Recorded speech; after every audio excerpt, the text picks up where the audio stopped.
Faltando 1 minuto para as 16 horas. Vamos ver se já temos pessoas aqui.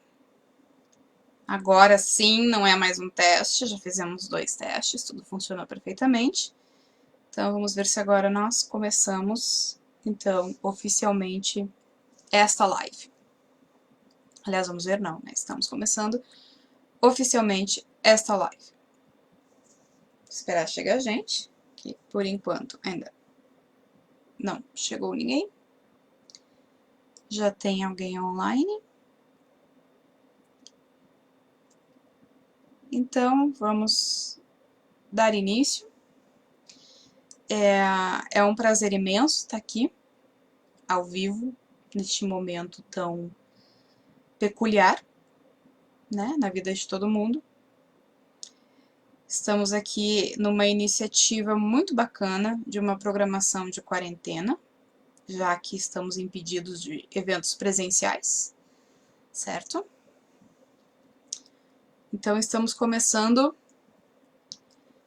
o nosso Live Room Álcool em Gel número 1. É o primeiro bate-papo das 16 horas dessa iniciativa muito bacana, de trazer conteúdo para esse momento de espera, expectativa, incerteza, enfim. O tema, então, desta live, desta humilde conferência, é literatura brasileira contemporânea, leia sem moderação.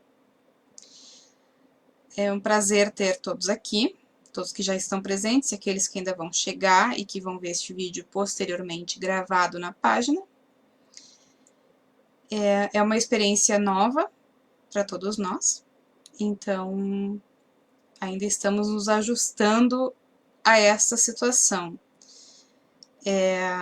Acredito que, assim como eu, vocês também iriam preferir estar ao vivo, quer dizer, estamos ao vivo, né, mas estar no mesmo ambiente, podendo trocar ideias, podendo interagir.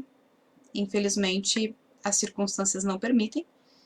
Então, nós estamos começando esta iniciativa, a convite do Ítalo, que é o idealizador deste projeto, Carnavaliame, para, né, então, ajudar a gente a atravessar essa quarentena, este período delicado, da melhor maneira possível. Deixa eu ver se eu consigo mandar um convite para mais gente. Vamos ver. Para que a gente tenha um público bem bacana e faça valer este momento, então, que nós estamos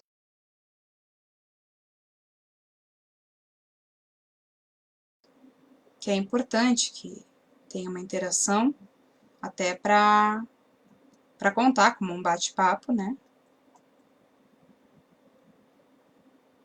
Vamos ver aqui, eu vou compartilhar e chamar o povo todo para vir.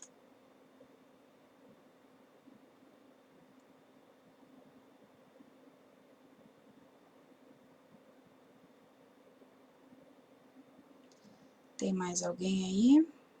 Vamos ver.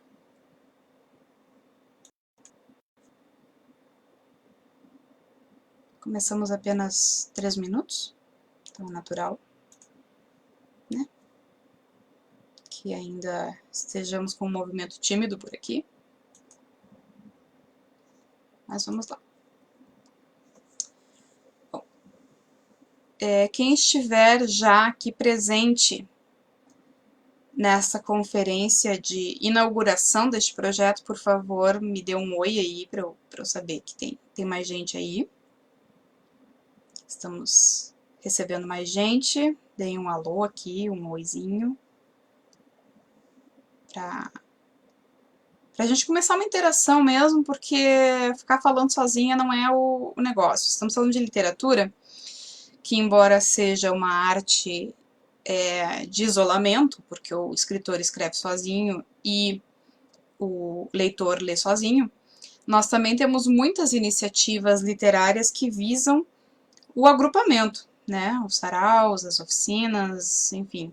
E aqui nós estamos testando a conferência online para a gente poder discutir literatura contemporânea brasileira,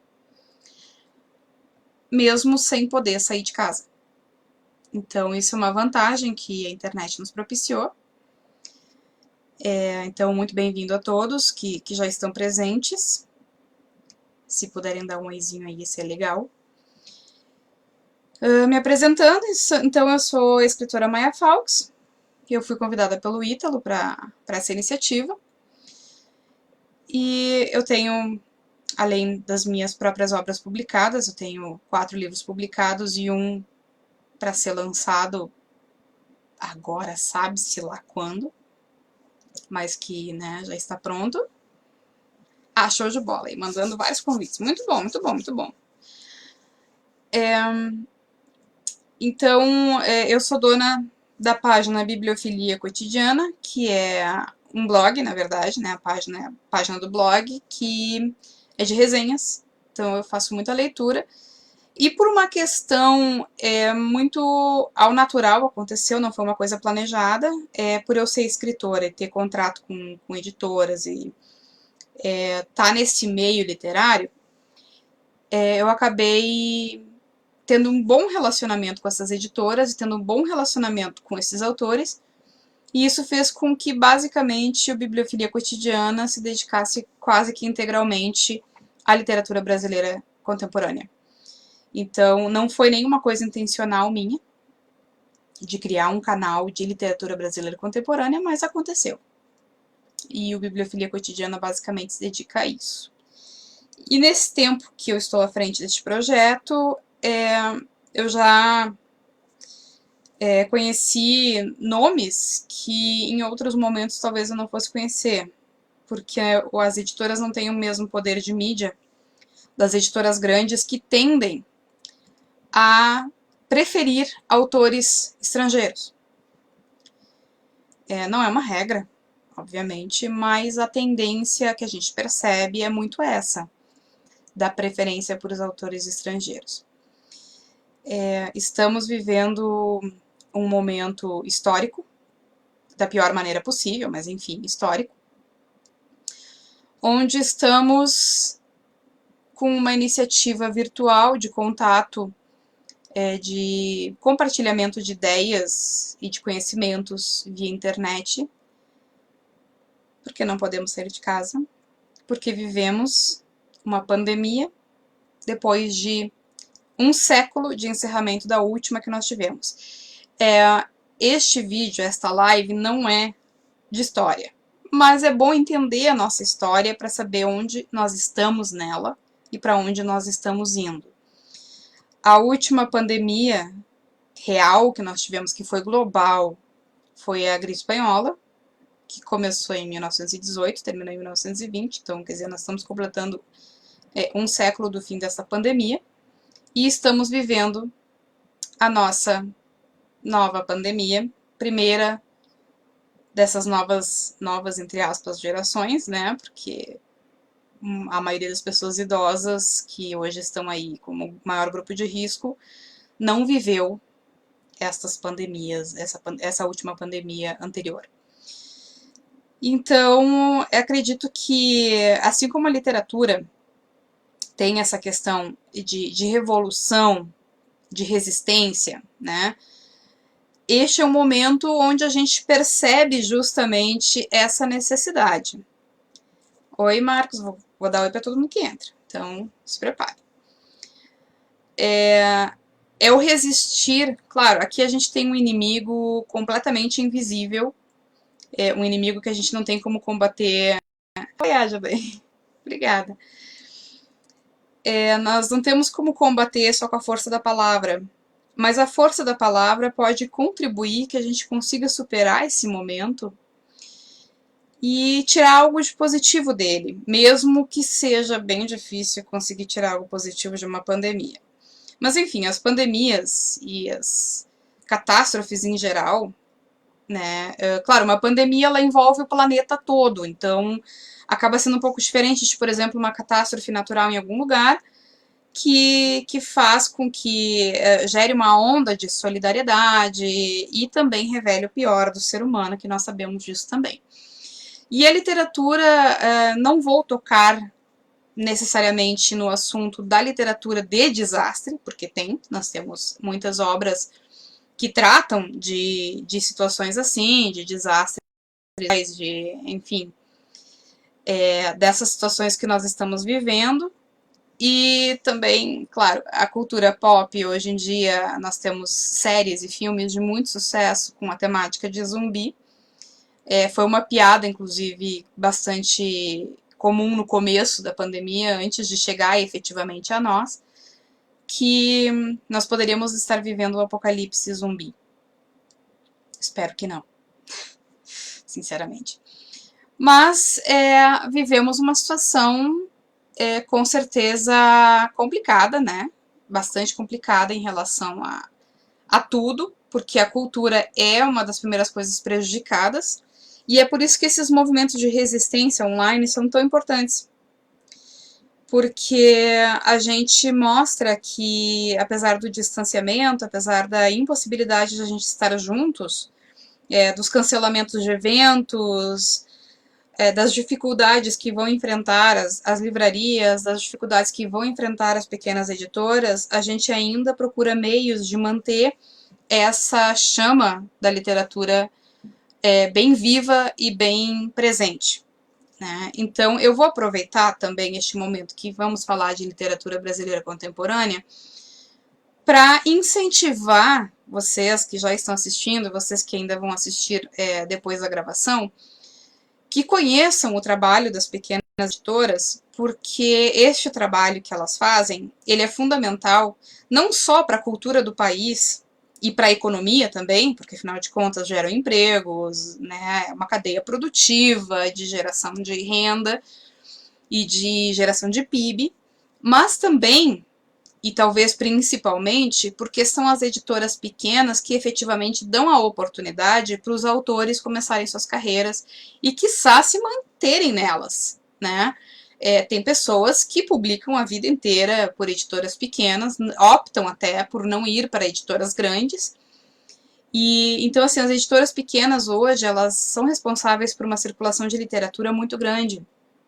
E, ao mesmo tempo, elas enfrentam dificuldades muito importantes também. Com essa pandemia, com essa situação toda que nós estamos vivendo, as próprias editoras já de imediato começaram a se movimentar no sentido de tanto da busca por receita, porque vai cair, é inevitável, todos os setores da economia vão sofrer, né? E também da questão do não saber o amanhã, né?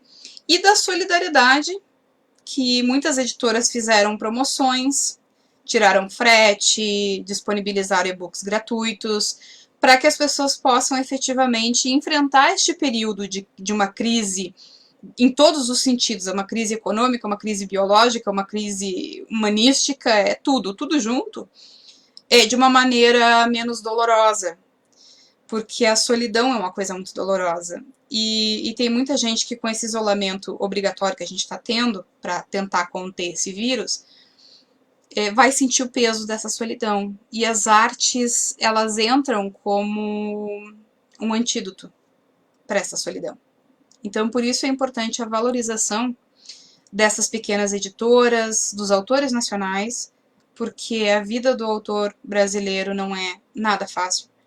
Acredito que não seja exclusivamente do Brasil, mas nós vivemos uma realidade onde o autor não é levado muito a sério, a autora, no caso também, e isso faz com que muitos escritores e escritoras passem por momentos delicados, e agora que lançamentos estão sendo cancelados, eventos literários estão sendo cancelados, isso gera um problema muito grande para essas pessoas. Oi, Úrsula. Eu disse que ia dar oi para todo mundo que falasse comigo.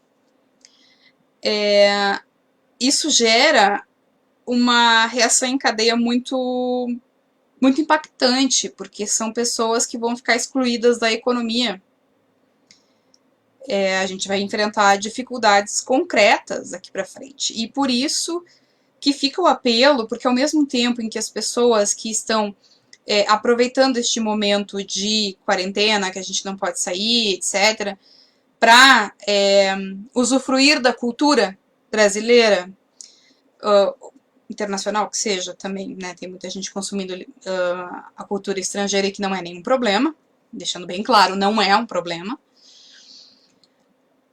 Que as pessoas percebam o quanto a nossa cultura é importante. Artista, e acima de tudo, isso é importante ser colocado, artista não é vagabundo. Incentivo público às artes, sejam elas quais forem, são fundamentais para manter essa cadeia produtiva sempre em andamento. Oi, Cris, obrigada. Por quê? Não só na questão econômica, que existe a economia da cultura, que é algo que movimenta demais a economia de um país. A Europa vive quase que predominantemente de economia da cultura e turismo, né, obviamente.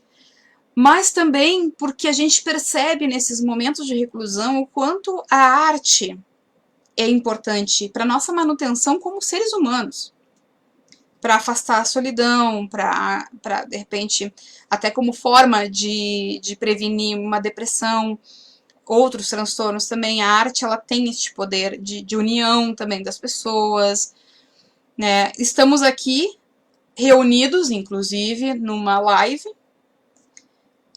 num momento de pandemia, para falar de literatura.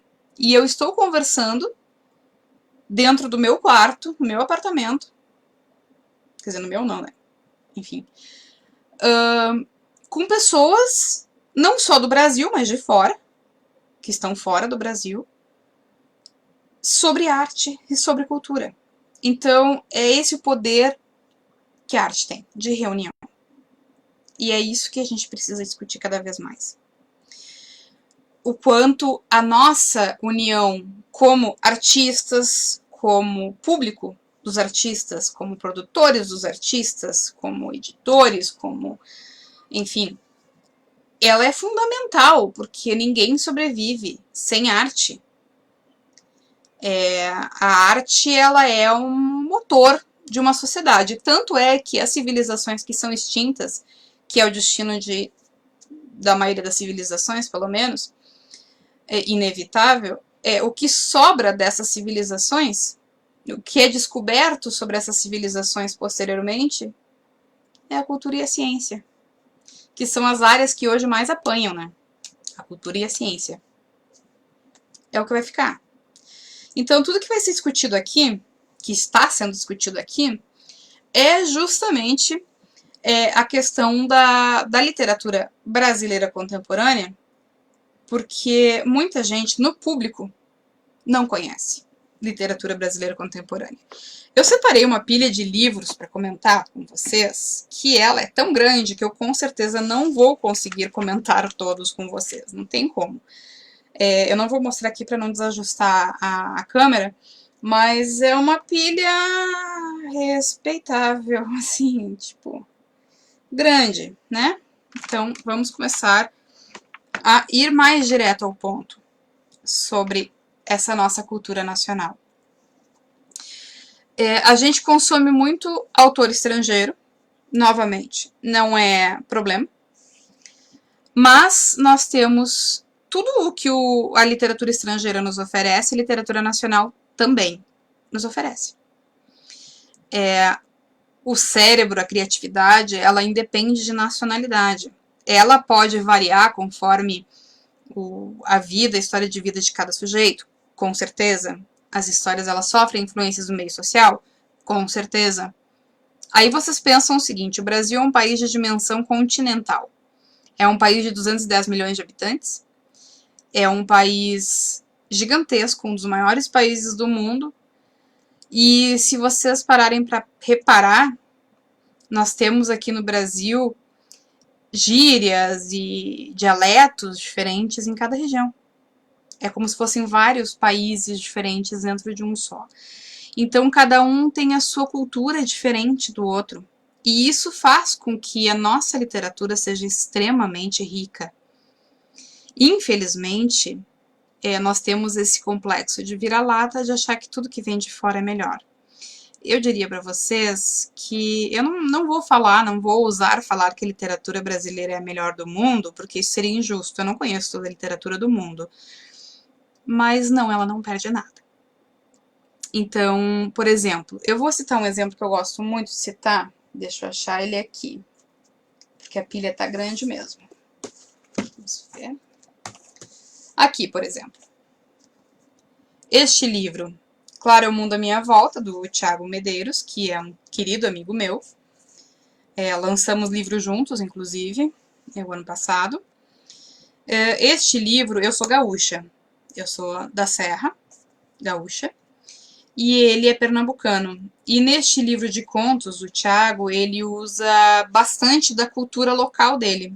Mas bastante mesmo. Ele usa gírias, ele usa fatos da cidade dele, né? Enfim, do interior pernambucano, que é uma realidade bem diferente da minha na Serra Gaúcha.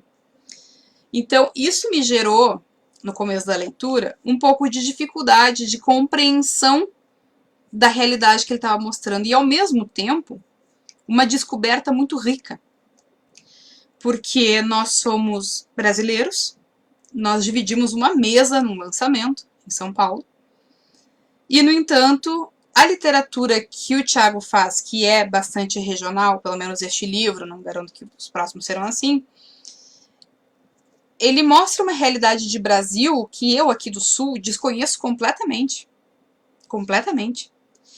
E aí eu pergunto para vocês, num país onde nós temos a possibilidade de um livro nos transportar para uma realidade tão diferente da nossa, não dá para dizer que esse país é muito, muito rico? Muito rico mesmo. Dando um oi aqui, que a barra de rolagem agora que está vindo mais gente. Então, bem-vindos aos que chegaram agora.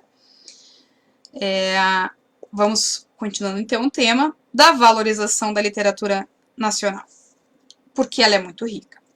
Então, aqui eu citei o exemplo do Thiago exatamente por esse contraste que ele faz com a minha literatura. Eu não faço uma literatura regional. A minha literatura não é focada no gauchismo, né? Eu não trabalho com temas gaúchos, eu inclusive não trago tão forte a questão da cultura gaúcha. Eu faço isso mais ou menos em alguns contos, mas não em livros, né? E ainda assim eu descobri todo um universo brasileiro que eu não sabia que existia através de um livro de contos de um pernambucano. Aí, nesse caso, nós temos, por exemplo, esse aqui é a editora Patuá, tá? Que é uma dessas editoras que eu comento que é importante a gente valorizar, porque é uma editora que abre portas para muitos autores e é uma editora que com certeza está sentindo o baque dessa quarentena. Aí nós temos aqui, por exemplo, deixa eu achar aqui, onde é que tá? Eu separei tanto livro que agora eu tô perdida aqui no meio deles. Vamos ver, cadê?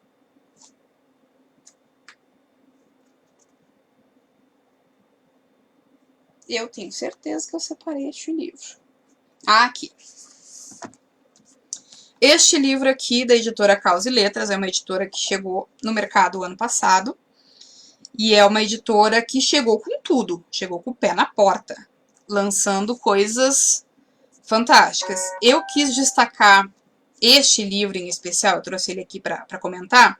Eu vou comentar de outros também. Porque este livro aqui é literatura indígena. A Júlia do Rico, ela é Macuxi. Eu nunca tinha ouvido falar disso.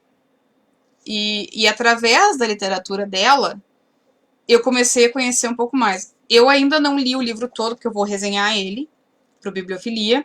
Eu dei uma espiada, porque eu tenho muita curiosidade, porque realmente literatura indígena é uma coisa 100% nova para mim e para muita gente. Mas ela não é a única. Eu tenho um outro livro que eu recebi da Pollen, que não está aqui nessa pilha, até porque eu não tinha como trazer todos, que também é poesia indígena. E nos perfis que eu estou fazendo no Bibliofilia das mulheres da literatura, já passaram 3, se eu não me engano, 3 mulheres indígenas e tem mais uma. Isso, tem mais uma. Então nós temos aí a literatura indígena que também já se difere, já mostra todo um outro lado da literatura brasileira que muita gente não conhece. E aí nós temos também a questão da literatura negra, que é algo que está começando a ser visto, está começando a ser valorizado, mas ainda temos um longo caminho pela frente. A prova disso é o que aconteceu, aquela vergonha que aconteceu com a Conceição Evaristo, que teve a sua candidatura à Academia Brasileira de Letras não apoiada, né? Porque, né, se não for por racismo ou por machismo, não existe nenhuma outra razão, porque, né, a Conceição Evaristo é uma autora de altíssimo gabarito, é uma mulher de um talento muito grande, e é uma pessoa incrível também, eu tive a oportunidade de conhecer ela, ela realmente é sensacional. E ela não foi reconhecida como ela deveria ter sido. E isso foi muito injusto, e isso mostrou o lado feio dessa história, que é a não valorização de autores que estão fazendo a diferença por fazerem parte de uma minoria oprimida, mostrando o quanto a gente ainda tem que caminhar. É uma mulher negra que não teve a sua oportunidade de entrar na Academia Brasileira de Letras, mesmo merecendo pra caramba. E aí a gente vai indo, a gente tem aqui coisas realmente, trabalhos de vários estilos que a literatura brasileira traz, que ela nos propicia, que ela nos oferece. Eu vou mostrar aqui o da Rafaela, Enterrando Gatos. Vocês vão ver que vários vai ter isso aqui porque é por causa da bibliofilia. O Enterrando Gatos é um livro de contos da Rafaela Tavares Kawasaki. A Rafaela passou parte da vida dela no Japão. Eu não encontrei no livro dela especificamente referências japonesas, da cultura japonesa, tá? Então, eu não sei se o tempo dela de vida no Japão teve uma influência direta, mas indireta tem que ter tido, porque, né, a gente traz as nossas experiências de vida. E este livro da Rafaela, que também é da Patois, ele é um livro de contos que ele não entra numa questão regionalista, ele não entra numa questão mais como a literatura indígena, que está falando da questão indígena, ou aqui do Tiago que eu mostrei antes, que traz essa cultura pernambucana, mas ela é uma cultura pop, né, uma cultura geral, temas gerais, temas que poderiam tranquilamente terem sido escritos por pessoas de fora do Brasil, mostrando que nós também temos essa possibilidade dessa literatura mais geral, que ela não precisa necessariamente estar presa em uma realidade específica, regional, ou trazer alguma cultura de algum estado, de alguma região do país. Embora isso seja muito bacana. E aí não tem como deixar de falar, que eu acho fundamental, é que tem coisa pra caramba, como vocês devem ter percebido que apareceu um pouquinho no vídeo. Este livro aqui, O Torto Arado, do Itamar Vieira Júnior, ele é da Todavia, ele é um dos pouquíssimos livros de editora grande que eu trabalhei no Bibliofilia. Eu trabalhei com este, com mais uns 2 ou 3 da Companhia das Letras, se eu não me engano. Não teve muita coisa não, viu? De editora grande. Mas o Torto Arado, ele é um livro que é impossível se falar da literatura brasileira no ano de 2019 sem citar esse livro. Eu li ele no começo desse ano. Eu comecei a ler ele no ano passado, num período bastante turbulento. E quando eu li o primeiro capítulo, o começo do primeiro capítulo, eu parei e disse, não, esse aqui eu preciso ler num outro momento que eu possa dar mais atenção para ele.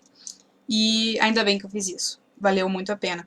Esse é um livro que, sinceramente, eu acho que esse ano, se não forem cancelados todos os prêmios por causa da pandemia, eu acredito que seja um livro que efetivamente vai render muito pro Itamar. Ele é um livro que é um clássico instantâneo. Ele não vai precisar passar um século para ser considerado um clássico. Ele já é. Ele já nasceu pronto, como um clássico. E ele mostra outra face do Brasil, que é a face do trabalho escravo disfarçado de trabalho livre. As duas personagens principais, a Bibiana e a Belonise, que são duas irmãs, elas são narradoras, e tem mais uma terceira narradora, que é uma entidade, e elas contam essa realidade das famílias que vivem em grandes fazendas e elas não têm uma remuneração pelo seu trabalho, elas podem cultivar sua própria subsistência ao redor da sua casa de barro. As casas não podem ser de alvenaria ou de nenhum material que dê ideia de propriedade a essas pessoas. E isso é uma realidade que a gente ouve falar, mas parece tão distante, né? E esse livro enfia a gente dentro dessa realidade. Então, é um livro que eu acho, sinceramente, indispensável. Francamente, é indispensável. É um livro de literatura brasileira que traz uma realidade brasileira, que apresenta o Brasil para o Brasil, e é um livro que não pode deixar de ser lido, além de ser muito bem escrito. Muito bem escrito. Assim, a narrativa do Itamar é impressionante. É realmente um livro que eu indico demais. E ele é interessante porque ele mostra uma qualidade absurda da literatura brasileira numa história brasileira, bem brasileira, né? Então, ele não precisou explorar temas viajando nem nada para trazer essa beleza, essa coisa né, do Brasil mesmo, nas entranhas do país e na história do Brasil. Porque aqui é o pós-escravidão, e ainda assim é uma escravidão, ele não deixou de ser uma escravidão porque fingem que é um trabalho livre. Não é livre, de forma alguma é livre. Eu vou tirar aqui os livros que eu já comentei, que é para não me confundir. Tá. E aí, nesse sentido de falar de Brasil, de preconceitos, de situações que a gente enxerga acontecendo no dia a dia, aí um livro que ainda não foi resenhado, eu confesso que eu ainda não li, eu só vi os comentários, porque também é um livro que eu quero dar uma atenção, e esse mês aqui foi impossível com a ação do Dia da Mulher na página, mas o Marrom e Amarelo, do Paulo Scott, que é um livro que está com uma promessa aí também de grandes premiações. Estou muito curiosa da parceira do Paulo, que é a Morgana. Ela lançou Ao Pó pela Patois. Eu estou extremamente curiosa com esse livro. Ainda não chegou para mim, agora com essa história toda, não sei quando esse chega, mas ela lançou esse livro e eu realmente tenho muita curiosidade de conhecer. Mas este é um livro que está sendo bastante reconhecido pela sua qualidade narrativa e por tratar de temas caros ao Brasil. Temas que realmente tocam nas nossas veias, né, enquanto país. Aí aqui, para vocês terem uma ideia do que se produz nesse país, que muita gente acaba não sabendo, eu separei aqui também, deixa eu ver se eu consigo puxar aqui de baixo, que ficou embaixo.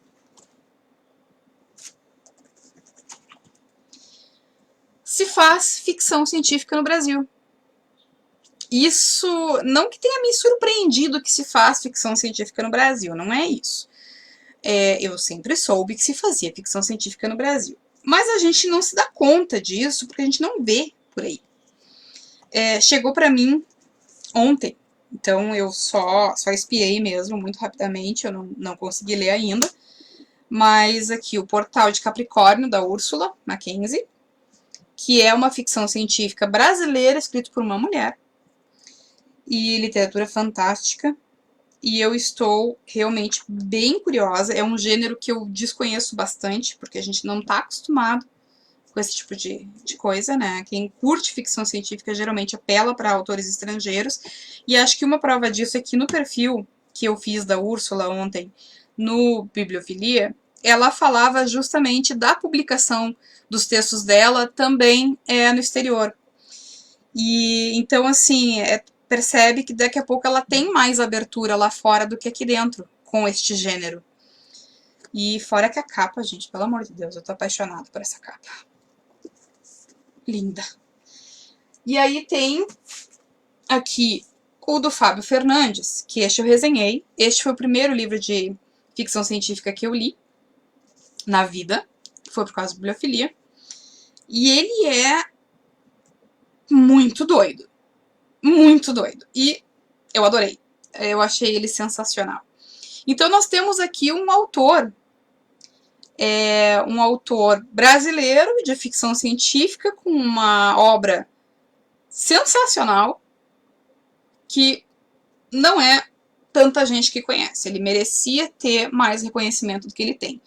E a prova disso é que eu acompanho ele no Facebook, ele é meu amigo, também esteve no meu lançamento. E ele escreve muitos posts, inclusive em inglês, porque ele tem uma repercussão muito maior lá fora do que aqui dentro. É um brasileiro, gente. Ficção científica brasileira. E é muito legal. E olha que não é o meu gênero mais, né, que eu domino. Falando de regionalismo, que eu falei antes ali do Thiago em relação às questões pernambucanas, nós temos o Domanda Anísio, que é do Emir Rossoni. O Emir Rossoni é um cara super premiado, tá? E este livro aqui entrou mais dentro da minha realidade, até porque o Emir, ele é gaúcho, e ele fala aqui de uma cidade do interior, aqui do Rio Grande do Sul, e ele usa muito o dialeto italiano e as gírias italianas, que é uma coisa que eu cresci ouvindo. Então, ele também trouxe essa questão regional que quem for do norte, nordeste, até do sudeste, talvez vá olhar isso aqui e não vai entender nada. É uma novidade total e completa. Riquíssimo. É uma maneira de tu descobrir novos mundos dentro do teu próprio país. E muita gente não sabe. Na sequência, eu não quero fazer uma coisa também tão fechada, então, por favor, podem mandar perguntas, eu tô aqui controlando o melhor que eu posso, aqui dos comentários de vocês, e para poder também, vocês fazerem perguntas, eu respondo para vocês, sem problema nenhum, que eu souber responder, né?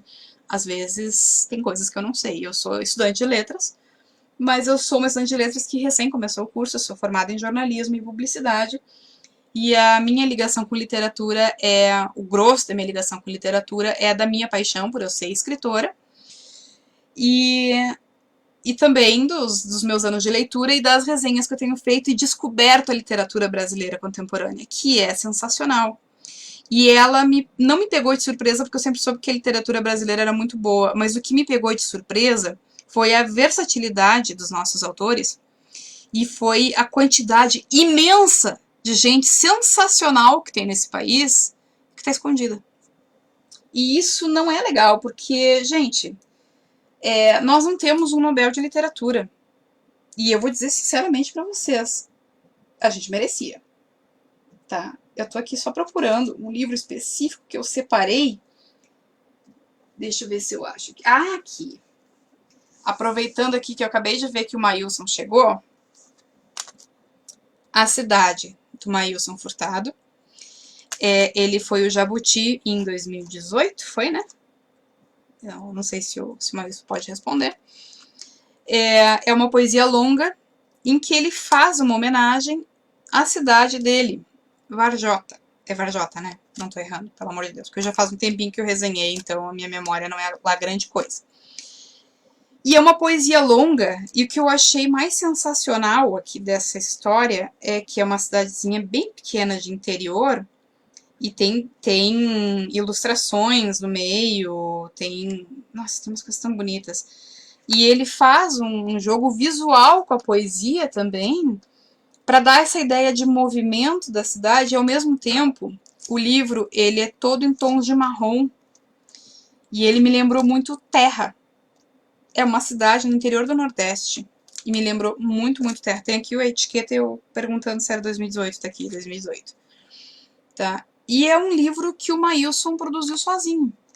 É independente. É totalmente independente.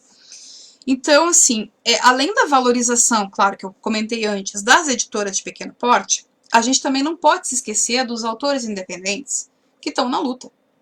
Tem muita gente boa produzindo seu próprio material porque não encontra portas abertas ou porque as portas que se encontram abertas não são as mais adequadas, e foi o que o Maílson fez. Eu não sei o que levou especificamente ele a escolher o modelo independente. Na verdade, eu devo saber porque eu fiz uma reportagem que eu entrevistei ele, mas eu não me lembro. Desculpa, eu entrevistei um monte de gente naquela ocasião. De produzir a sua obra de forma 100% independente, e resultou no Jabuti, que é o prêmio mais cobiçado da literatura. Um dos, né? Tem outros que também são.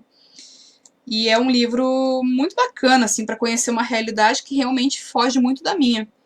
E se a gente vê a literatura como uma forma também de... Ah, o Maílson respondeu. O Demetrios me perguntou se eu tenho acompanhado a produção contemporânea associada aos sites, portais e revistas literárias. Tenho. Eu, inclusive, estou entrando na equipe da revista Ser Mulher e Arte. Deus do céu, minha memória é um horror. Que eu vou fazer parte mais de entrevistas de literatura. Ser Mulher e Arte. Por favor, que vergonha. Falar ao vivo errado o nome da revista que eu estou entrando. E é uma revista onde o meu trabalho já saiu também. Eu acompanho bastante, eu gosto muito da revista Gueto, eu adoro a revista Gueto. Eu gosto muito da Malar Margens, eu sempre erro a pronúncia. A Germina, Ruído Manifesto. Nossa, tem várias revistas que são fabulosas e que mostram e trazem esse pessoal também. As antologias das pequenas editoras também são um prato cheio para muita gente boa que está chegando, ou que já está aí, a gente não sabia. Eu descobri muita gente depois que eu comecei a me envolver com com as editoras de menor porte, enfim. Elas são de menor porte no sentido estritamente econômico, tá? Vamos deixar bem claro.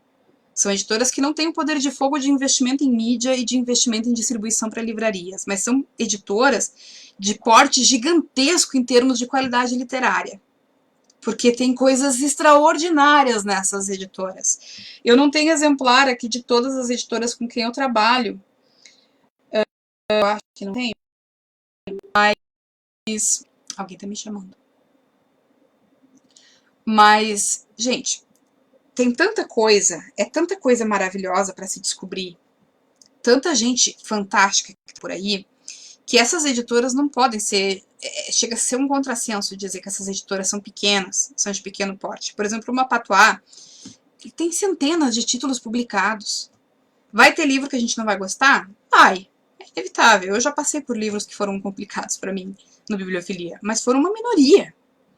Realmente uma minoria, assim, absurda. E eu vou dizer para vocês, sinceramente, eu já li muito livro de literatura estrangeira, até porque durante um bom período da minha vida eu só lia literatura estrangeira.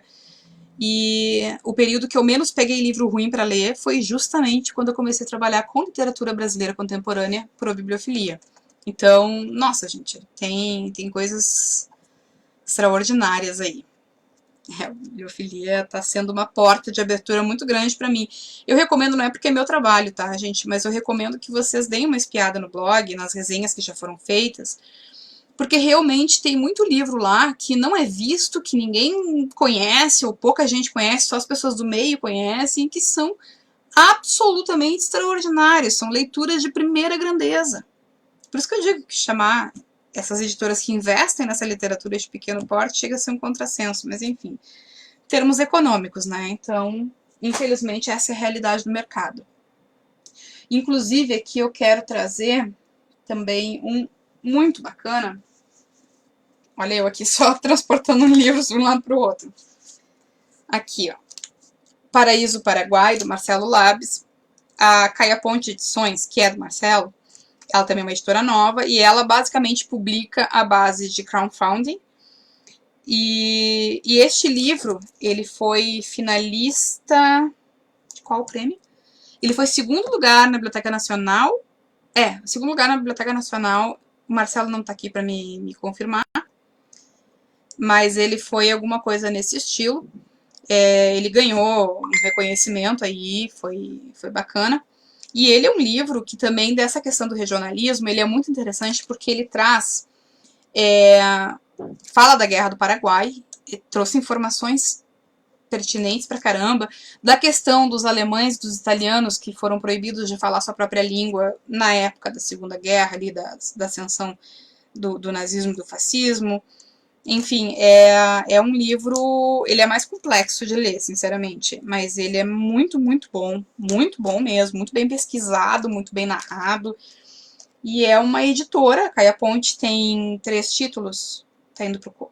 recém lançou o 4º título, é uma editora de pequeníssimo porte, que depende de financiamento coletivo para publicar, e é uma editora que está trazendo títulos muito bacanas. Eu não tenho aqui na pilha, mas tem o Lugares Ogros, que também é da Caia Ponte, que foi uma experiência muito surreal para mim.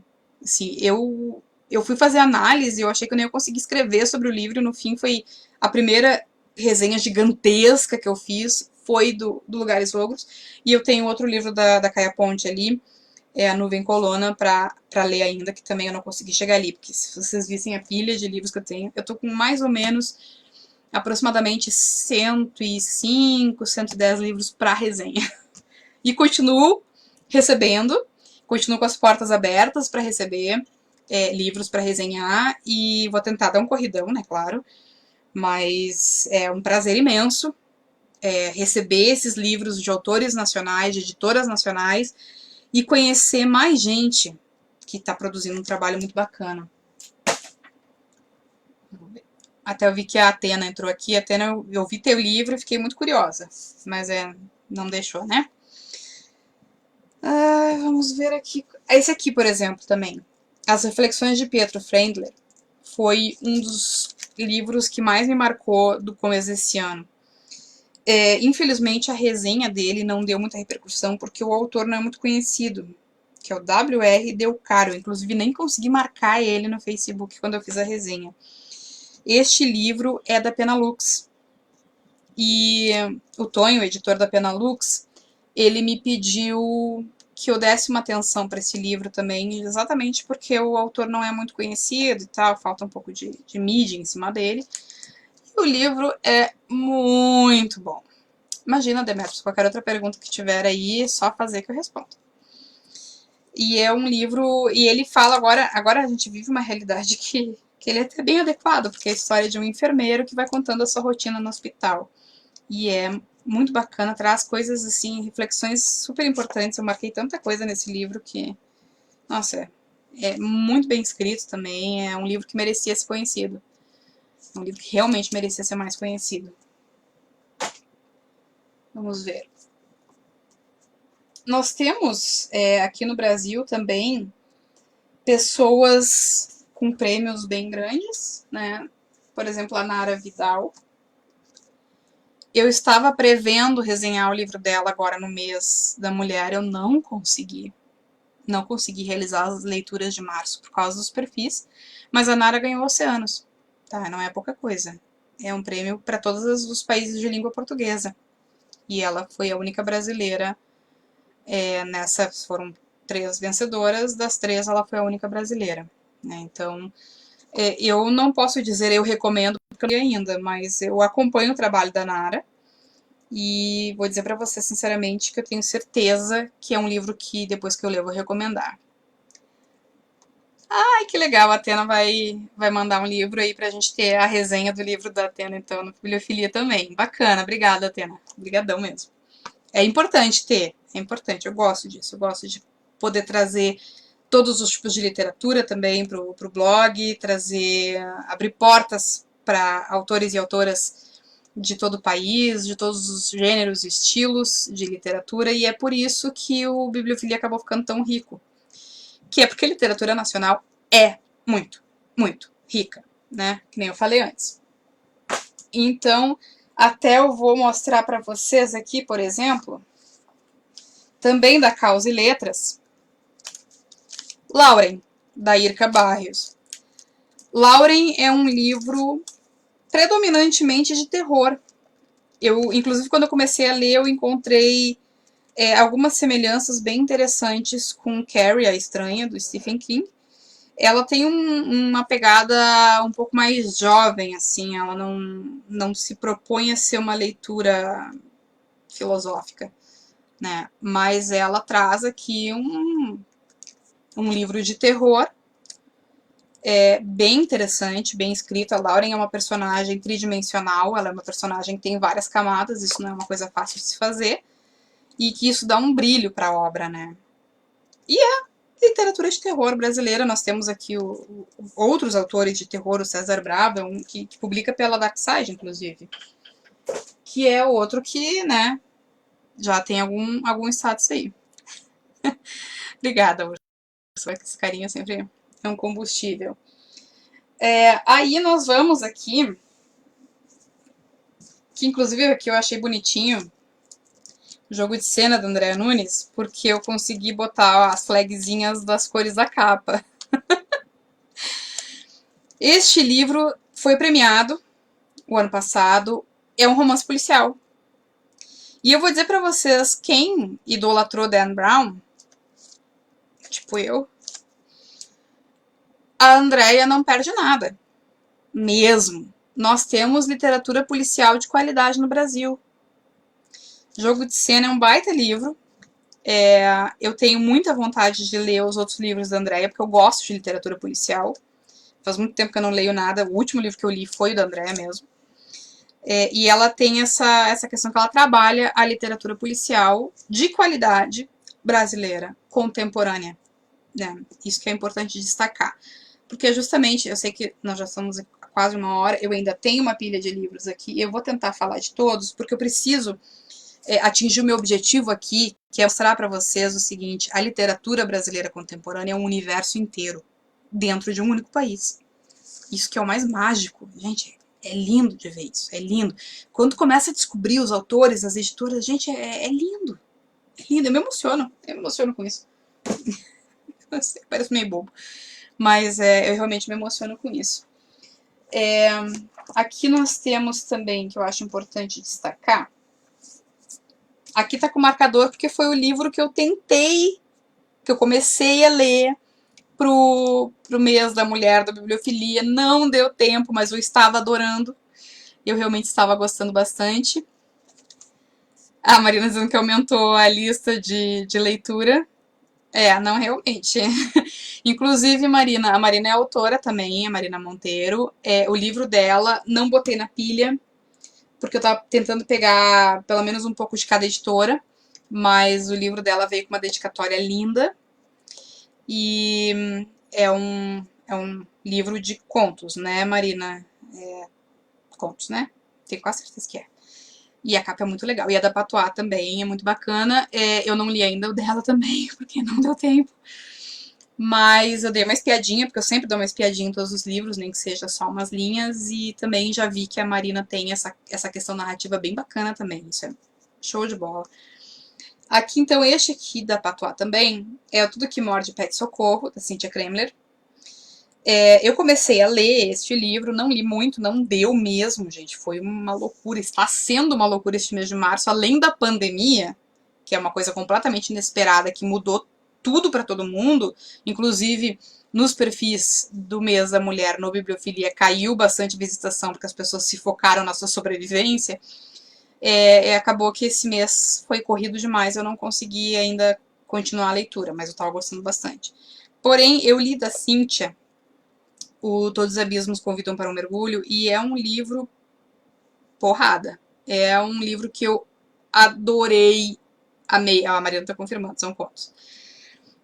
O Adley tá elogiando meu marcador. Esse marcador é muito legal. Eu adoro ele.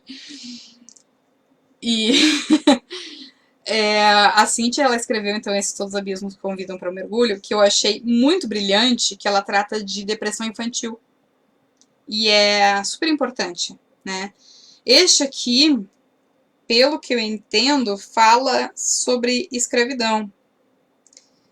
Eu não vou afirmar para vocês, eu comecei a ler, esse começo não te dá essa ideia. É muito bem narrado, a Cynthia tem uma narrativa brilhante. Ela tem um estilo de prosa poética muito interessante. que é bacana de ir escorregando na narrativa dela, muito bacana. Então, eu trouxe esse livro, até porque Tudo que Morde Tudo que Morde de Pé de Socorro, Todos os Abismos Convidam para o Mergulho está num local de casa aqui meio inacessível para mim no momento. Eu já li faz um tempinho. Mas é um livro que eu recomendo pra caramba. E este aqui provavelmente eu vou recomendar também, porque eu já vi que ele segue esse mesmo ritmo e é muito legal. Agora, indo no contraste, porque a Cíntia escreve prosa poética, que é aquela prosa que tem aquele quê de poesia, nós temos uma autora que trabalha a prosa concreta, né? E nem por isso tu não escorrega na narrativa, é isso que eu quero deixar bem claro. Nós temos dois estilos de narrativa completamente diferentes e que funcionam os dois pela competência da escritora, das escritoras. A Rosângela, com Nenhum Espelho Reflete Seu Rosto, ela fez uma pesquisa bem profunda aqui, fala sobre relacionamentos abusivos, e é muito bacana que ela fez uma pesquisa sobre joias aqui, que, nossa, traz um monte. Ai, que legal! Ó, a Júlia tá contando que tem a página do Leia Mulheres Indígenas no Face, muito bacana mesmo, e muito importante. Adorei, gostei de saber, depois eu vou lá curtir. Concordo, Adila, ele tá falando ali da Cíntia como uma pessoa linda e uma excelente escritora, concordo 100%, 100%. Inclusive eu tô louca pra conseguir fazer aquela resenha, porque é o livro, né, esse ano a temporada de premiações também tá na hora de falar dele.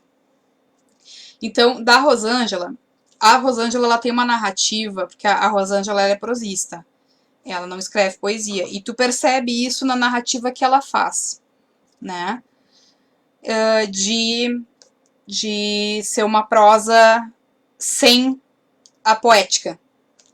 E ela consegue fazer isso, porque eu gosto muito de prosa poética, até porque é o estilo que eu escrevo também. E a maneira como a Rosângela consegue trabalhar uma prosa concreta é muito fascinante, porque ela consegue fazer essa prosa concreta sem o toque poético, sem ficar uma coisa quadrada, dura, impessoal. Pelo contrário, a gente se identifica com a personagem, a gente sofre com a personagem. Enfim, é outro livro que eu também recomendo pra caramba. Aliás, eu não trouxe nenhum aqui que eu não recomendaria. Né? Então, a lista de vocês de leitura vai aumentar pra caramba depois dessa live aqui, porque nós já estamos em quase 1 hora e eu já falei de vários livros e ainda tem uma boa pilha.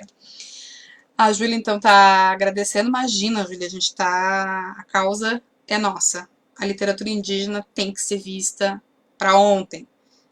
Eu acho que dos grupos que precisam de visibilidade, é o que está mais para trás ainda, é a literatura indígena, e não existe nenhum motivo para isso estar acontecendo que não preconceito, né? Porque a literatura indígena é excelente. Aliás, literatura é excelente, né? Então, a literatura indígena, ela traz essa coisa da raiz brasileira, né, da cultura, que é uma cultura que eu desconheço, porque eu estou muito distante dela, então é muito fascinante ver esse lado do Brasil que a gente não conhece e que, né, alguns... Enfim, eu não vou nem tocar no assunto, porque dá raiva o que fazem com a cultura indígena nesse país. Não se preocupem, os livros passam bem, tá? Eu tô jogando eles aqui na minha cama, mas eles estão todos bem. Eu não consigo ver livro amassado. É uma coisa que me dá nos nervos. Aí, deixa eu ver aqui qual vai ser o próximo que eu vou comentar, porque eu acho importante trazer o máximo de sugestões possível para vocês, exatamente para a gente ampliar bastante o leque de leituras, que isso foi uma coisa que quando eu precisei, quando eu me propus a fazer resenhas no Bibliofilia, eu abri as portas para conhecer literaturas que antes, por minha conta, eu não teria escolhido para ler.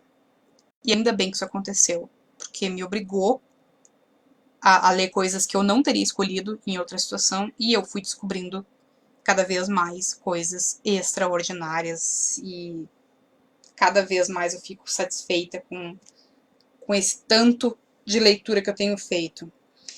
Aí eu tenho aqui, eu vou trazer 2 livros de uma vez só, porque eles têm uma pegada parecida, tá? Que é o Pátria Armada, do Arthur Gomes, que é um poeta já bastante conhecido, e é um poeta que tem... ele faz eventos e tal, e ele tem esse estilo mais revoltado. E o Pedro Tostes, na Casa Mata de Si, que é esse aqui é da Patois, este aqui é da Desconcertos. Os dois são pessoas que eu adoro, seres humanos fantásticos. O Pedro é uma pessoa com quem eu converso com alguma frequência também, eu gosto demais de conversar com ele, é um cara que tem uma visão muito bacana. E os dois têm essa poesia mais de revolta social, e são poesias extraordinárias, assim. O do Pedro tem aqui uma frase que eu marquei, porque para mim eu acho que é uma das frases poéticas que mais me marcaram na vida aqui. É de um poema chamado Estanca, em que ele diz assim: nenhum peito é belo sem cicatrizes. Eu, sinceramente, para mim, essa frase aqui é a carreira do Pedro. Ele não precisava produzir mais nada, porque essa frase já, né, já me ganhou, assim, para sempre. Então, temos muita, muita, muita coisa extraordinária vindo aí. Tá, vamos seguir aqui. Eu recebi recado do Ítalo. Beleza. Vamos continuando. Aí nós temos um autor que é muito querido, adoro ele. O livro novo dele, que é o que ele está divulgando agora, eu não peguei na pilha, porque tá embaixo. Que ele é um livro maior, ele é grande, né? Então eu botei ele embaixo, botei os outros em cima, justamente para não dar esse desequilíbrio de botar ele mais para cima e cair tudo. Então eu trouxe o primeiro dele para mostrar, mas para poder falar do poeta, né? Que é o André Carvão, que é Um Sol para Cada Montanha, este livro aqui, que ele tem um estilo concretista. Eu tive um pouco de dificuldade para escrever a resenha dele, no sentido que eu sou fanática por Gonçalves Dias, que é o poeta que trouxe para o Brasil estilo lírico romântico, né, europeu, e é um dos maiores nomes do romantismo. E o concretismo ele vem para dar uma quebra no romantismo. Então, quando eu comecei a ler o livro do André, começou a me incomodar. Eu digo, cara, esse cara tá querendo destruir a lírica, né? Poxa vida. E no fim das contas, eu me dei conta que o fato dessas poesias concretas me incomodarem era justamente a maior prova de que o André é muito competente no que ele faz. Isso que eu achei muito bacana. E, claro, eu gostei de várias poesias, tá? Não tô dizendo que eu não gostei, eu tô dizendo que ele me trouxe esse desconforto do concretismo, que prova que ele não só entende muito bem de concretismo, como ele é muito competente no que ele faz. E agora eu tenho ali o Poemas do Golpe, que eu ainda não li, também é revoltado, né? Eu vou ser bem franca, eu li umas 3 ou 4 poesias, gostei bastante, vai ter resenha no blog também, não sei quando, mas vai ter, né? O André me mandou carinhosamente o livro, e o André é um cara que ele é muito apaixonado por literatura, é um cara que merece atenção e respeito, sem dúvida. Vamos prosseguindo. Aqui que nós temos ainda bastante livros para falar. E livros muito bons, tá, gente? É incrível. Eu trouxe só um livro da Henriette Effenberger, que é o Fissuras, que esse eu resenhei pro Bibliofilia, dá pra ver aqui, né? Mas ela também tem um outro que eu acabei... Foi antes do Bibliofilia, então eu resenhei ele no meu perfil mesmo. E a Henriette, ela ganha um monte de prêmio.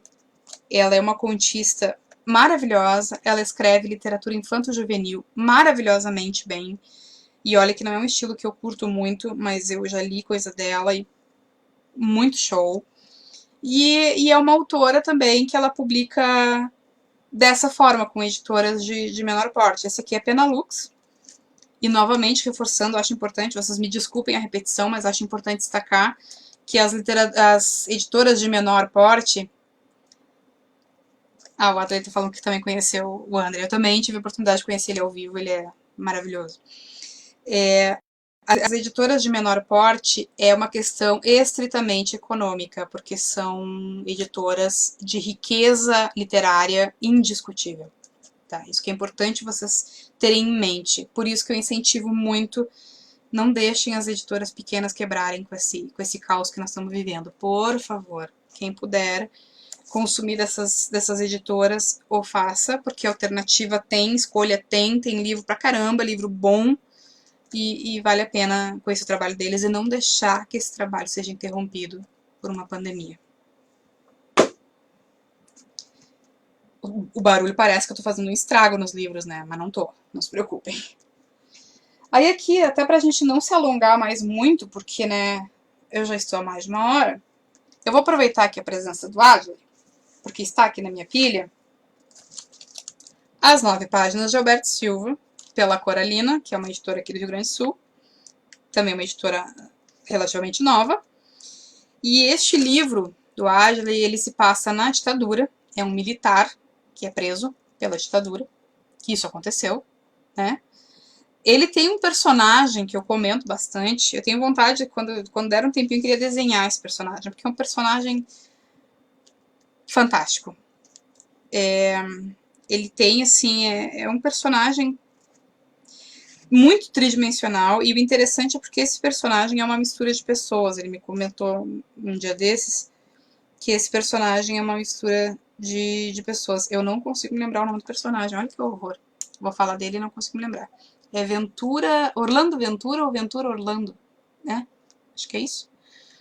Eu sei que é um personagem que eu vou dizer pra vocês sinceramente, eu quero ler um livro inteiro sobre esse personagem, porque ele é muito bem trabalhado, o livro é muito bom, e uma coisa que é interessante é que o Adler respeita muito, imagina, o Adler respeita muito a linguagem da época, tá? Então isso, quando tu vai começar a ler, é um livro de literatura contemporânea, e tu começa a ler, tu começa a sentir aquela coisa assim, que estranho, né? A gente fala com gírias hoje, uma coisa tão solta.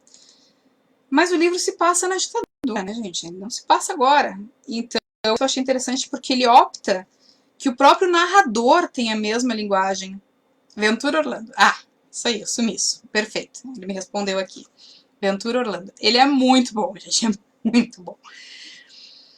E, então, assim, ele optar que o próprio narrador tem essa linguagem semelhante dos personagens é uma maneira de te inserir muito fortemente na história.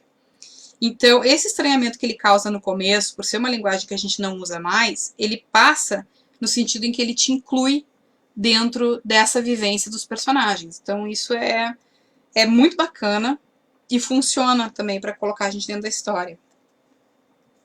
Vamos seguir adiante. Peraí que eu acho que tem recado.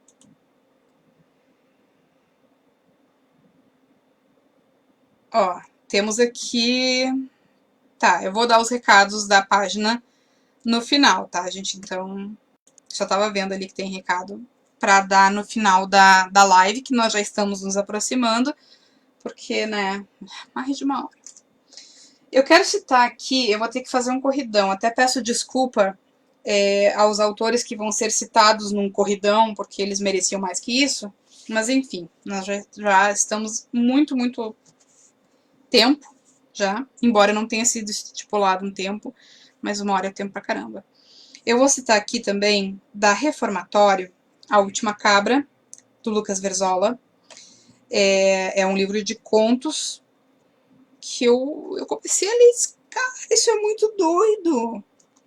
Muito bom, muito bacana. Eu gosto muito A Reformatória, ela tem essa coisa de fazer esses livros menorzinhos. E eu acho lindo. Eu adoro esses livros assim, nesse formato. Acho lindo. Então, o próprio trabalho gráfico do livro é fantástico. A Reformatória tem isso também. E esse livro, os contos são muito bons. Agora, se é para falar de loucura mesmo, coisa doida, eu tenho outros 2 livros aqui que eu preciso mostrar para vocês também. Que é Estados Alucinatórios, do Eduardo Sabino. O Eduardo Sabino é um dos donos da Causa e Letras. Esse foi o primeiro livro lançado pela editora. É muito bom. E é fantástico, porque assim, é uma literatura completamente inesperada. A gente é pego de surpresa a cada página. Os contos é muito doido. Mas é muito legal. E é muito bem escrito. As narrativas são muito bem escritas. É algo que realmente me puxou pelo pé, assim. Nossa, Eu realmente curti pra caramba. Eu não era muito acostumada a ler conto. E aí nós temos da Verena Cavalcante, da Penalux, o Berro do Bode, tá? A Verena Cavalcante, ela hoje tem a sua própria editora também. O Berro do Bode foi um livro que deu uma reviravolta no meu estômago, principalmente, porque ele é um livro que ele mexe com essa coisa mais grotesco. Ele é uma literatura gótica. Tem literatura gótica no Brasil, veja só. E ele tem isso, então, essa questão da literatura gótica, que é algo que eu desconhecia e eu achei realmente fascinante. Fascinante. Existir este gênero, existe porque existe público, né? E existir quem o faça com qualidade. Aqui, este livro, Débora Dornelas, Por Cima do Mar, ganhou o Casa das Américas o ano passado. É um livro também que ele fala de uma realidade brasileira muito profunda, né, o racismo, enfim, e traz ilustrações da própria Débora, que são muito bonitas, muito bonitas. O trabalho gráfico desse livro é sensacional. Então também tem que entrar na listinha de vocês, é indispensável. Agora não dá mais pra jogar na cama, senão vai começar a cair. Então, vou ver o que mais que eu quero mostrar pra vocês. Aí nós temos romantismo no Brasil ainda. Canção para os Seus Olhos e Outros Castanhos, do Angel Cabeça. Este é um livro mais romântico, ele trata mais de amor. E as poesias são realmente muito bonitas. São suaves, são doces, são românticas. É um livro que eu indico para quem gosta desse estilo mais romântico, que também é o meu caso, da Urutau, o livro dele. E da Urutau nós temos aqui também, ele não é o nosso único autor da Urutau, já que estamos falando da editora, que é o da Manuela, o Pés Pequenos para Tanto Corpo, que ela tem um estilo, único, uma assinatura única, que ela tem os versos dela, a quebra dos versos não é no final da linha, né? Então é muito peculiar. Quando vai lendo assim, quando tu consegue pegar o fio condutor do verso, é uma experiência fabulosa, assim, é muito bacana. Aí nós temos aqui ainda esse aqui que eu acho importante mostrar. Eu não li esse ainda, mas eu não posso deixar de citar a Viviane Santiago. Eu resenhei As 10 Marias dela, é muito bom. Eu já li outros trabalhos da Viviane. A Viviane é uma escritora maravilhosa, uma escritora para ficar de olho. É o tipo de talento que a gente tem aqui nesse país, que infelizmente não tem o reconhecimento que merece, porque merece muito, né? Então, a Viviane é outra autora que eu recomendo que vocês conheçam, tá? Aí nós temos uma coisa que eu achei interessante, a Camila Assad, né, que lançou esse livro pela Macondo. O Desterro, ele é um livro de poesia arquitetônica. Ele foi resenhado, vocês podem procurar resenha lá no blog, mas ele é um livro de poesia arquitetônica e eu não vou dar mais spoilers, vocês vão ter que ler para descobrir o que significa poesia arquitetônica. Aí nós temos a Pilar Bu, que ela tem um estilo mais... Também entraria mais uma coisa meio gótica também, não tanto quanto a Verena, mas ela tem umas coisas bem, né, ultra violenta, tá? Não é à toa o nome, mas o livro é muito, muito bacana. Eu não posso deixar de citar a Adriane Garcia também, Garrafas ao Mar, esse é o penúltimo livro dela, ele tem uma simplicidade na maneira de conduzir os versos que é muito bacana. Desculpem eu estar correndo agora, tá? Mas enfim. A Divanise também é uma autora que merece destaque. Eu não li ainda o Entraves.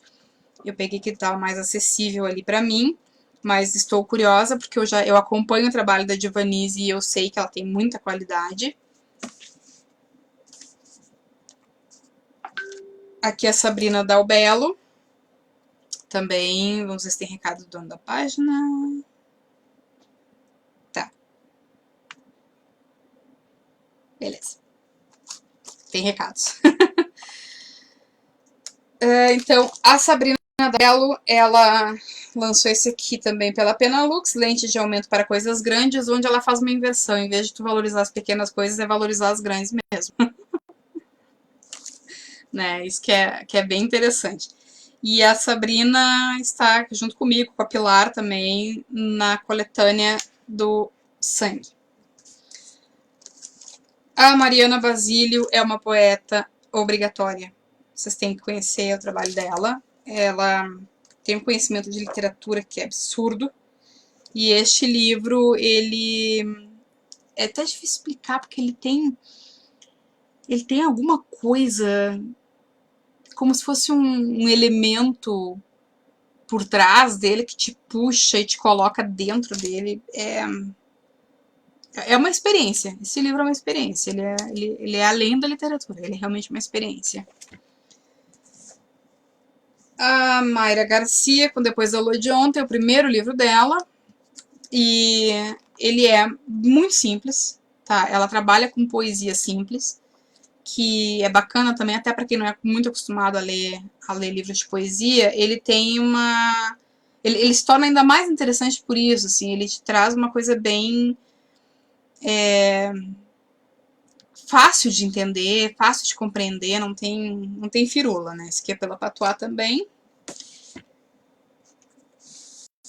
Aqui é a Isabela Sancho, pela Penalux.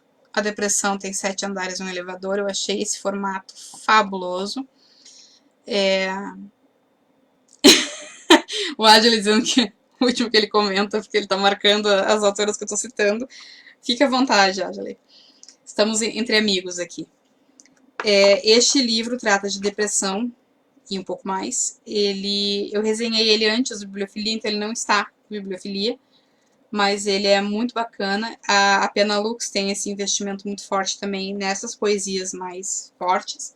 A Patois também. Acho importante destacar. Aí temos este aqui da Ana Elisa Ribeiro, Dicionário de Imprecisões, que é um livro fabuloso, em que ela brinca com o dicionário mesmo. Ela pega palavras e cria significados poéticos para essas palavras. É muito bacana. Eu nunca tinha visto poesia nesse estilo.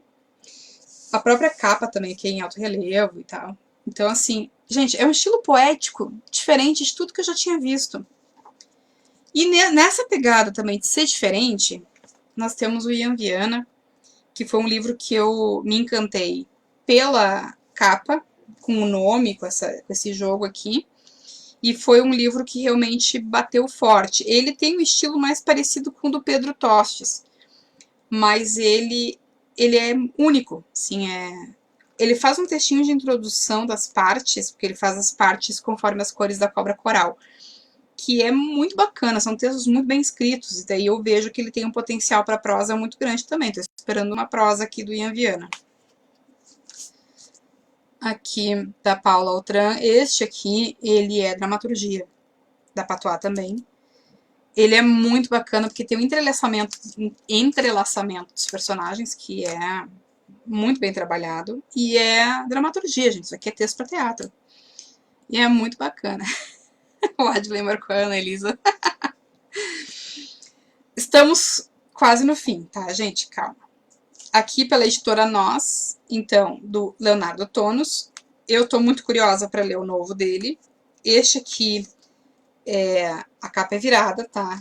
A capa que seria capa mesmo tem um trecho de uma poesia. Eu gostei demais dos poemas dele, assim, ele tem essa coisa... Para ser bem franca, eu me identifiquei muito com o Leonardo, porque nós temos um estilo poético bastante parecido. Eu vi vários momentos aqui, poemas que... isso aqui é o tipo de coisa que eu escrevo também.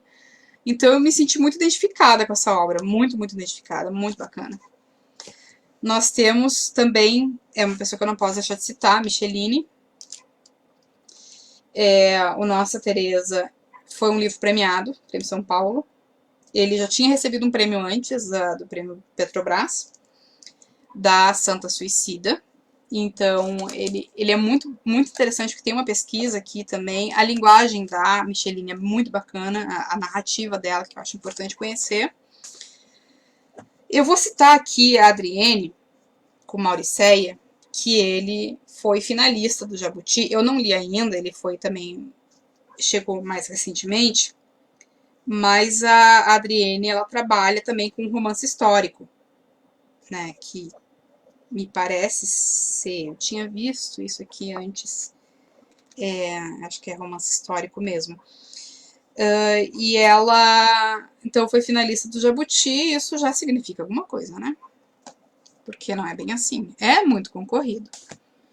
E aqui eu quero finalizar as dicas de livro, porque eu já dei dica pra caramba aqui, com o controle da Natália Borges Polesso. Eu não poderia deixar de citar a Natália é minha amiga. É uma pessoa que eu tenho uma admiração profunda por ela, pelo texto dela, pela pessoa dela. Este é um dos poucos livros de editora grande que está no Bibliofilia, e é um livro que eu amo de paixão, Controle. Então, assim, gente, eu quis trazer estes livros todos, não só para ficar mostrando e citando os autores, até porque eu deixei muita gente boa de fora, muita mesmo, né? Não tive como trazer todo mundo de maravilhoso que está produzindo nesse país, neste momento, tem muita gente boa. Por exemplo, assim, ó, eu vou citar agora só o nome, porque o livro não está aqui, mas a Maria Valéria Rezende é uma escritora de altíssimo gabarito, acho que quem já leu alguma obra dela sabe disso. Nós temos também O Peso do Pássaro Morto, da Lynne Bay, que foi um sucesso estrondoso, ainda é um sucesso estrondoso. Então, quer dizer, a gente tem... eu deixei muita gente fora, não tem como citar todo mundo, impossível. Tem muitos autores de uma qualidade muito grande. E o que eu quis mostrar para vocês é justamente isso. Eu trouxe uma pilha enorme de livros, eu mostrei essa pilha enorme de livros para vocês, e aqui não contempla, sei lá, acho que nem 0,1% do que é produzido no Brasil hoje. E vocês veem que, assim, ó, os estilos que eu mostrei são totalmente diferentes um do outro. Totalmente. São poucos que eu posso dizer assim, ó, esse aqui combina com esse aqui tem essa mesma pegada desse. Muito poucos. A maioria tem essa coisa bem, bem sua, bem própria, né? Isso tudo dentro do Brasil. A gente deu uma arranhadinha na superfície do que é literatura brasileira.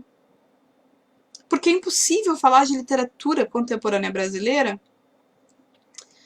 sem perceber que nós temos hoje, e provavelmente sempre tivemos, mas é que a gente estamos falando hoje, né? Livros de uma qualidade imensa e gigantesca, né? Imensa e gigantesca são sinônimos, eu sei. Eu fui redundante.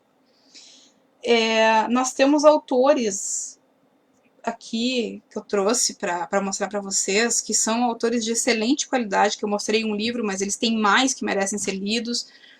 Gente que está para lançar livros agora, né, futuramente, quando essa coisa toda passar.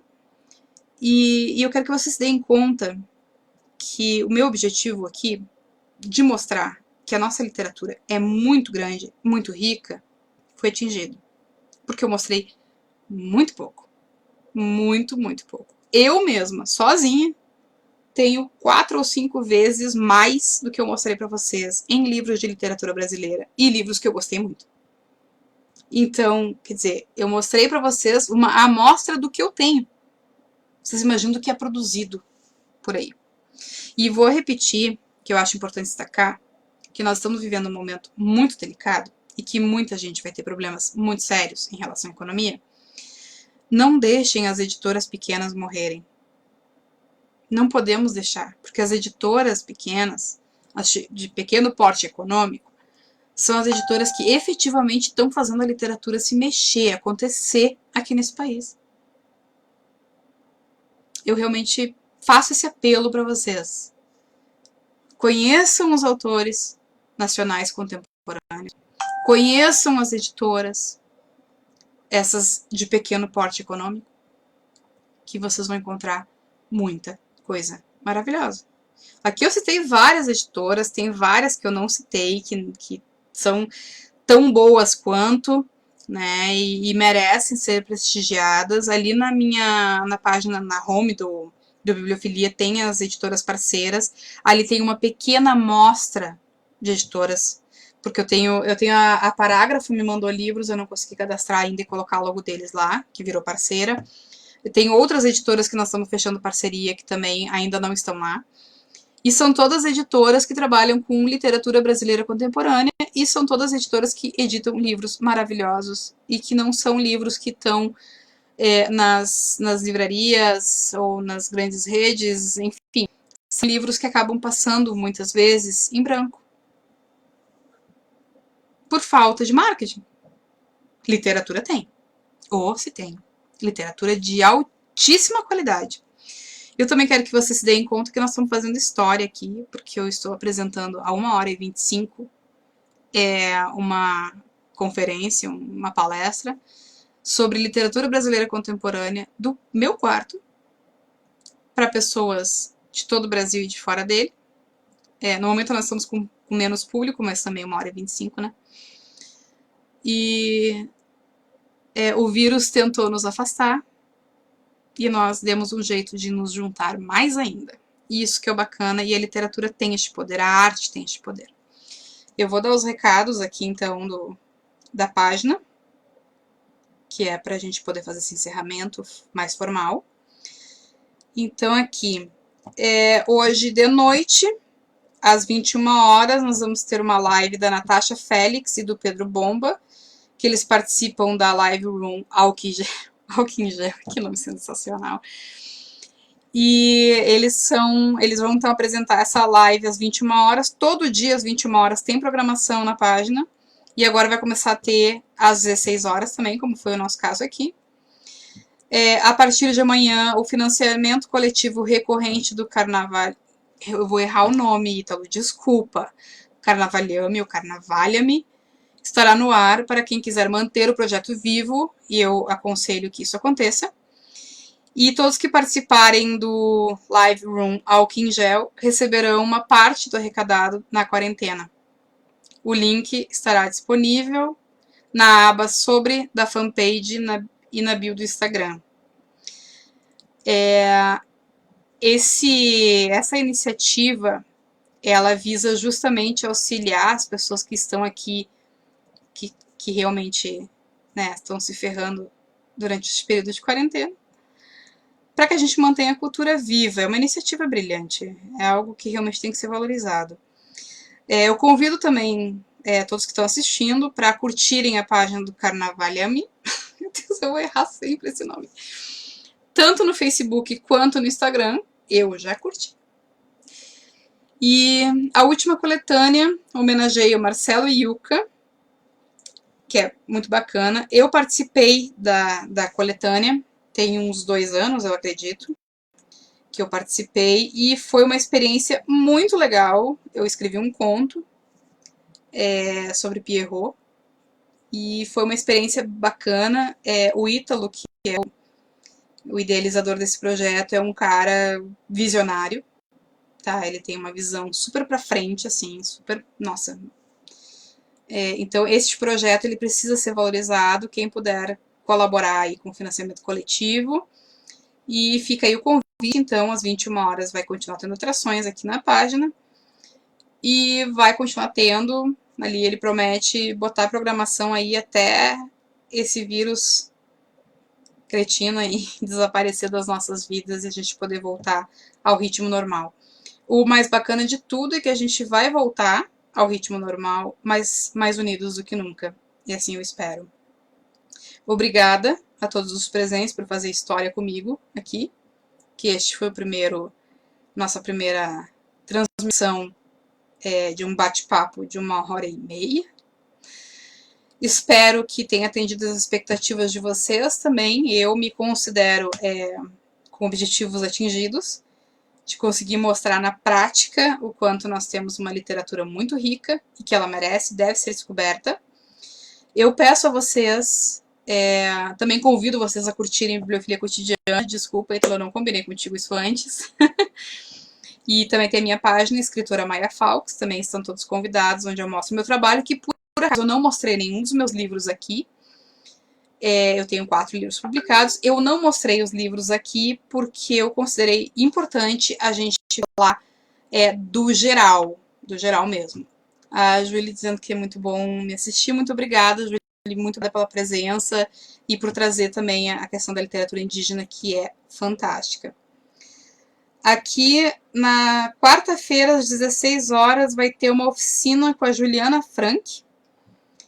Também vai ser bacana participar, estarei presente, né? São as iniciativas para a gente conseguir enfrentar essa quarentena da melhor maneira possível. A Úrsula que está agradecendo o carinho, eu que agradeço demais ao carinho de todos vocês, porque a bibliofilia, ele só existe porque vocês estão aqui comigo. O Adley comentando que faltaram os meus, realmente eu não quis trazer os meus aqui, propagandear eles, porque eu realmente queria trazer esse panorama da literatura como um todo, sem parecer panfletária no sentido de, eu tenho esses livros também. Mas eu tenho, então, se vocês quiserem conhecer melhor o meu trabalho, tenho a Bibliofilia Cotidiana, onde tem as resenhas. Agora eu estou fazendo os perfis das mulheres ainda até o final do mês. Depois retornam as resenhas normalmente. E tem a minha página, Escritora Maia Falcos, que tem, então, uma parte deste conteúdo do meu próprio trabalho.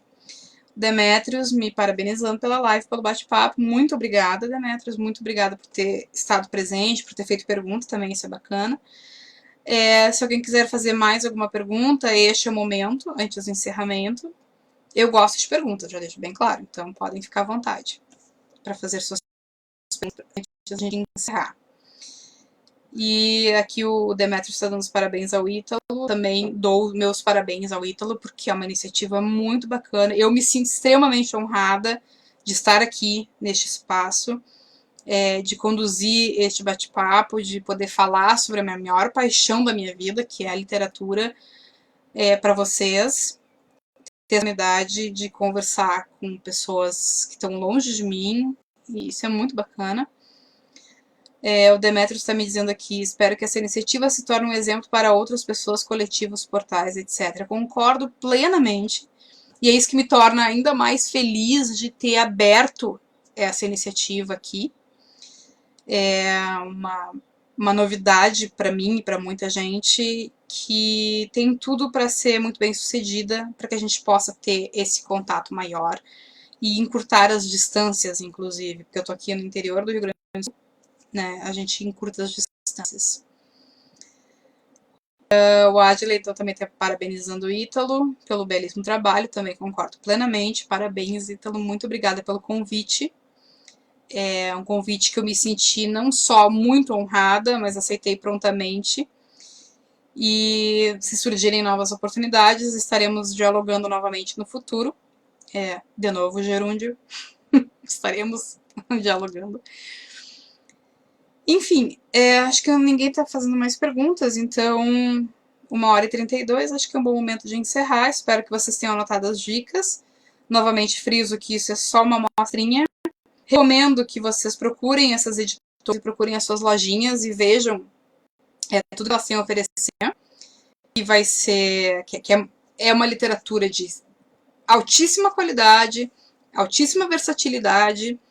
Enfim, eu tenho certeza que vocês vão fazer grandes escolhas e ficar muito satisfeitos com o que vocês vão encontrar nessas lojas dessas editoras. Vamos prestigiar elas agora nesse momento delicado e vamos garantir que elas continuem fazendo a nossa literatura sobreviver aos tempos sombrios, tá? Muito obrigada pela audiência e boa sorte a todos nós. Fiquem em casa, se cuidem, usem sabão e álcool gel quando necessário. E vamos ficar aí na torcida para que continuemos todos juntos, que nenhum de nós seja afetado e que esse momento estranho termine logo. Grande beijo para vocês e até a próxima.